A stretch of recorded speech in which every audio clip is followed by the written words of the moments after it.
Assalamualaikum warahmatullahi wabarakatuh. Alhamdulillah, Allahumma sholli ala Rasulillah.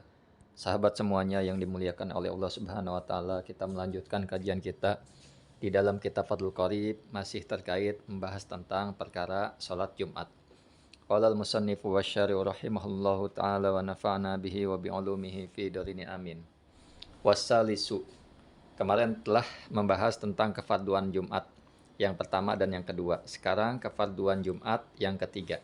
Wasalisu, dan adapun yang ketiga, min faraidil Jum'ati, dari kefarduan-kefarduan Jumat, apa antusolla, disolatkan, yaitu adalah disolatkan bidommi awalihi, dengan domah awalnya, antusolla. Rok'ataini, akan 2 rakaat, fi jama'atin, di dalam solat berjamaah. Kefarduan yang ketiga dari kefarduan-kefarduan Jumat, bahwa disolatkan atau orang tersebut sholat 2 rakaat di dalam berjamaah. Tan'aqidu bihim, yang sah bihim, dengan mereka, al-jum'atu, apa Jumat. Wa yushtaratu, dan disyaratkan, uhaji solati, terjadinya ini solat, ba'dal khutbataini, setelah 2 khutbah. Bikhilafi sholatil Aid, berbeda dengan sholat Aid. Fa innaha, karena sesungguhnya sholat Aid, qoblal khutbataini, dilakukan sebelum khutbah. Nah, jadi di sini kita udah maklum, udah paham, dikerjakan 2 rakaat dengan berjamaah yang sah dengan orang tersebut, dengan jamaah tersebut apa Jumat, artinya ahli Jumat. Selanjutnya disyaratkan juga terjadinya ini sholat setelah 2 khutbah, berbeda dengan sholat id, karena sholat id itu qobla, sebelum khutbah. Wa hayatuha, dan adapun hayatnya Jumat, kesunahan Jumat,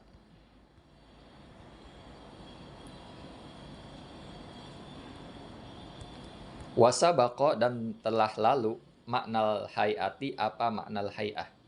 Jadi maksudnya pengertian tentang hayah sudah dijelaskan pertemuan yang telah lalu. Arba'u hisolin, wa hayatuha arba'u hisolin. Adapun hayatnya Jumat, arba'u hisolin, adalah 4 perkara. Ahaduha, adapun salah satunya 4, al-ghuslu, yaitu mandi. Nah, jadi sunnah Jumat yang pertama adalah mandi.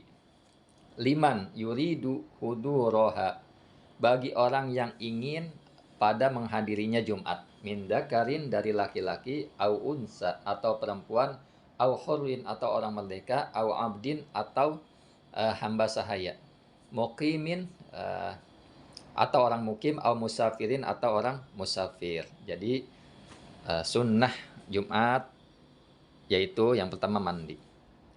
Wa waktu gusliha, dan adapun waktunya mandi Jumat, minal fajri sani, dari waktu fajar sani, artinya dari waktu subuh fajar sani.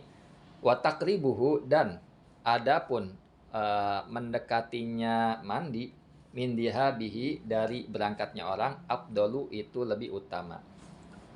Nah, waktu mandi Jumat adalah dari fajar kedua, artinya waktu subuh.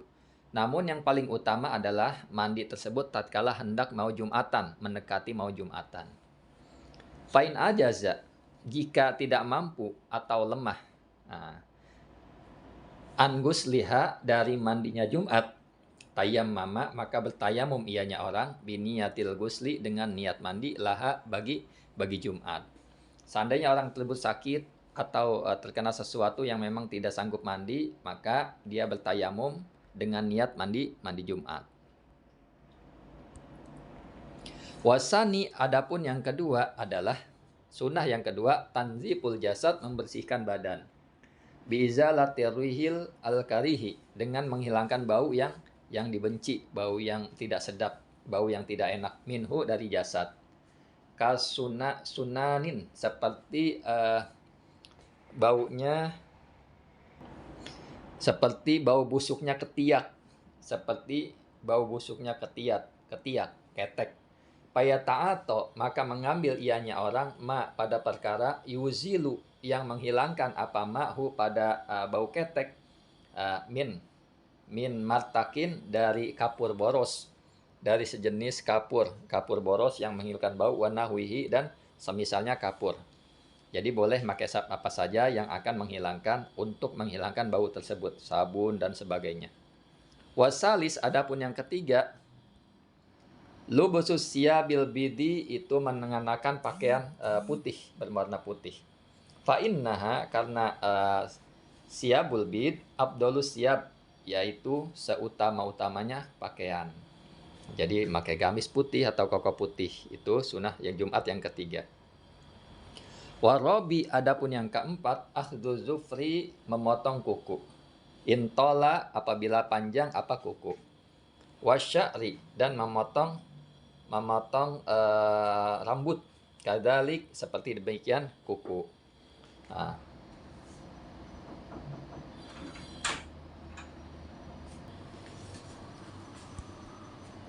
Selanjutnya payan tipu ibtohu.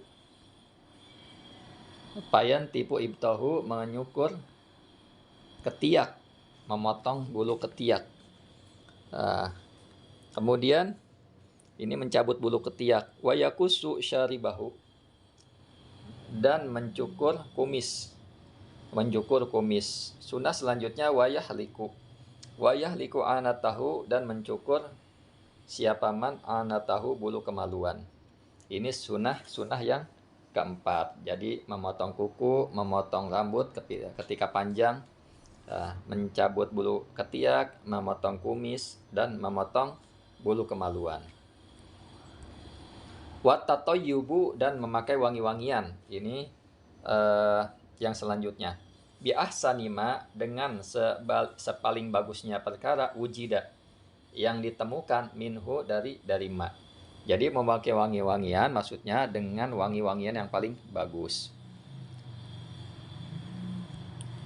Wa yustahabul insatu, dan disunahkan al insatu apa diam.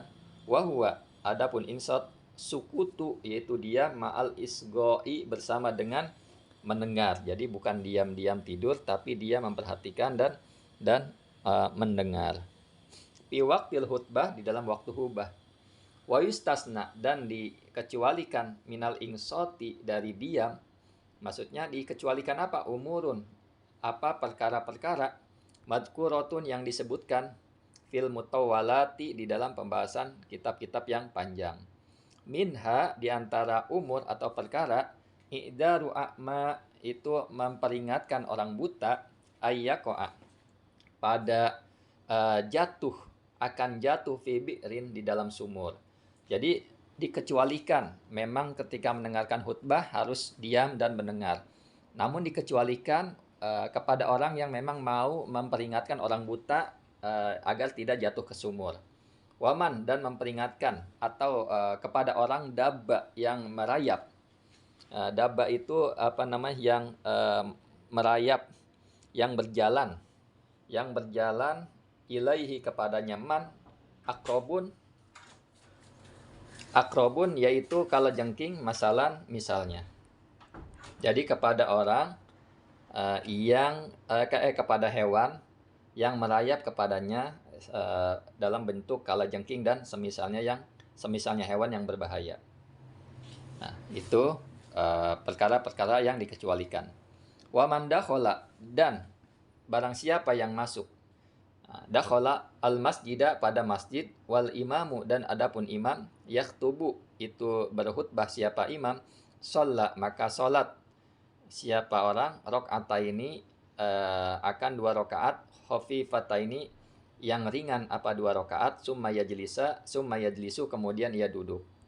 Jika orang tersebut jamaah masuk ke dalam masjid, kemudian imam sedang khutbah, maka ia sholat 2 rakaat dengan sholat yang ringan, kemudian dia duduk.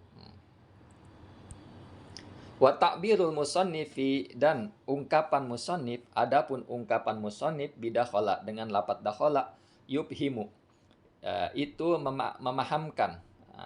memahamkan apa takbir, maksudnya ungkapan musannif, annal hadira, bahwa sungguhnya orang yang hadir, la yunshi'u, tidak memulai siapa hadir, Sholat ini pada sholat 2 rakaat. Pada sholat 2 rakaat. Nah, jadi ungkapan musonib dengan bidokhola, maksudnya dengan masuk, dia memberi pemahaman orang yang hadir itu tidak usah mulai sholat 2 rakaat ketika imam sedang khutbah. Sawaun, adapun itu sawaun adalah sama saja. Sholat sunnatal jum'ah, sholat ianya orang akan sunnah Jumat, amla atau tidak. Wala yujhiru, dan tidak jelas atau tidak tampak min hadal mafhumi, dari ini pemahaman, anna fi'lahuma, bahwa sesungguhnya pekerjaan keduanya, maksudnya kedua rakaat tersebut, haramun au makruhun, adalah haram atau makruh.